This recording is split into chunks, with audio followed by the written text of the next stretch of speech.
Dan saya Syukur Mansa. Dan saya Abdul Aziz. Oke, dan di video kali ini kami akan membahas tentang replika sabana dalam bentuk terarium. Lanjut kita ke pembahasannya.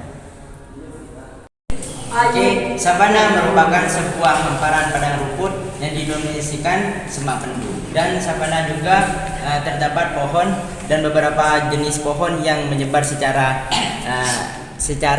menyebar. Sabana memiliki curah hujan yang cukup rendah serta memiliki iklim yang sangat berubah-ubah tergantung pada musimnya.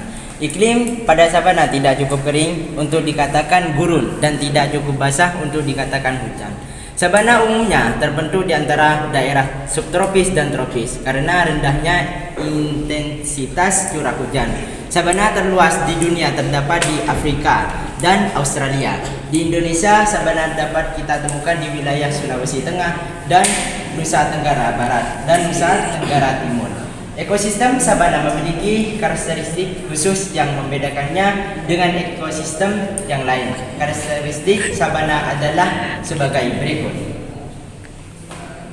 Apa saja sih karakteristik yang terdapat pada sabana? Mari kita lanjut pembahasannya yang akan dibahas oleh saudara Abdul Aziz.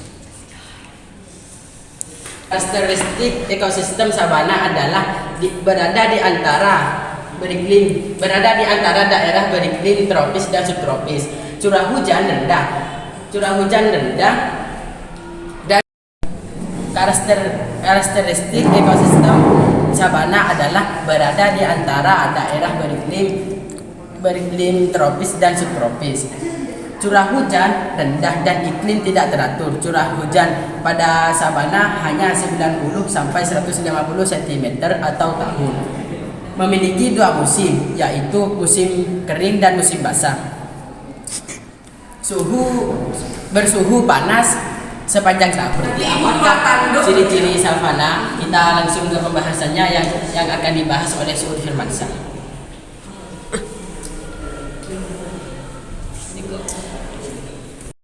Ciri-cirinya yang terdapat di hutan sabana yaitu ada 6 ciri-ciri. Yang pertama, hutan sabana hanya terdapat di daerah khatulistiwa dan beriklim tropis. Yang kedua, terdapat dua musim yang saling bertolak belakang dan musim kemarau yang kering dan musim hujan yang basah. Yang ketiga, hutan sabana floranya didominasi rerumputan. Dan yang keempat, hewan yang tinggal di sabana mampu menghemat konsumsi air dan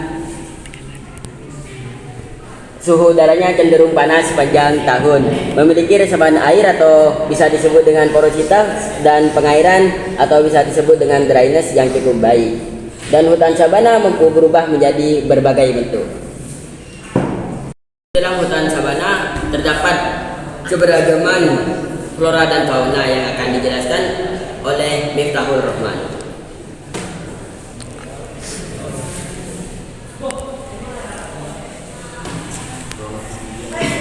Flora dan fauna. Beberapa flora dan fauna di bioma sabana, yakni flora jenis pohon yang tumbuh di sabana adalah akasia dan palem. Meski begitu, pohon ini tidak tumbuh rapat, melainkan tumbuh menyebar secara jarak, berselang-seling, dan tidak beraturan. Sebagian besar sabana hanya ditumbuhi rerumputan karena curah hujannya yang sedikit. Kondisi ini menyebabkan rumput sebagai satu-satunya jenis tumbuhan yang mudah beradaptasi karena tidak membutuhkan curah hujan yang banyak. Faunanya akan dijelaskan oleh Muhammad Rafaru Beno.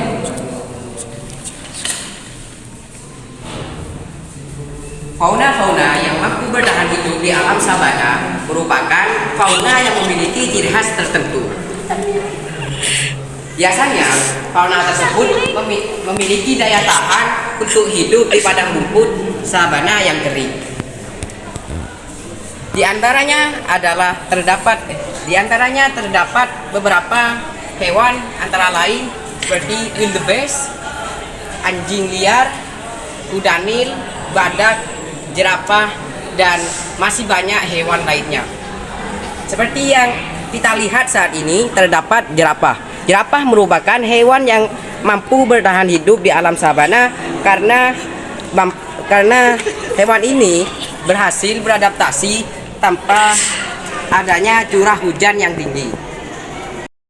Ya, cukup sekian pembahasan replika hutan sabana yang terdapat di terarium. Kurang lebihnya mohon maaf. Wassalamualaikum warahmatullahi wabarakatuh.